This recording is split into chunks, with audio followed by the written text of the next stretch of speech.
Hello বাবু। হ্যাঁ, কি হইলো? আজকে না আমাদের ঘুরতে যাওয়ার কথা? অবশ্যই, ওটা নিয়ে তোমাকে কোনো রকম টেনশন করতে হবে না। হ্যাঁ, আর একটা কথা বলছি, এই যে টাকা পয়সা নিয়ে তুমি কোনো ধরনের টেনশন করিও না, বুঝছো?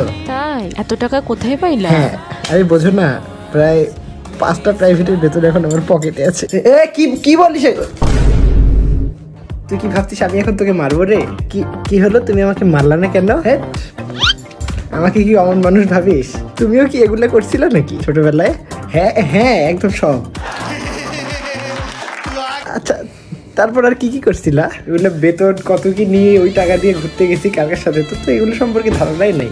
একদিন রিক্সা নিয়ে ওই যে নাম তো বলা যাবে না, গেছি ঘুরতে, তারপরে কি হয়ে খুব ভালো তো। মানে তোমরা দুজন ভাবছো যে আমি তো নাই এখানে বাসায়, না তোমরা বাবা ছেলে মিলে খুব গল্প করবা। আর হ্যাঁ, তোমাকে আমি চিনলাম, তুমি কি মানুষ ছিলা, আমার ওগুলো কোনো না। শোনো, এদিকে কিছু না, এটা তো এমনি আমি গল্প বলতেছি, রাজা রানীর গল্পের মতো। এটা তোমরা দুজন থাকো, আমি এই সংসারে যাচ্ছ। তুমি আগে আটকাস না কেন? না, কোনো আটকাবে না, তুমি থাকো, তো কথা বলবো না।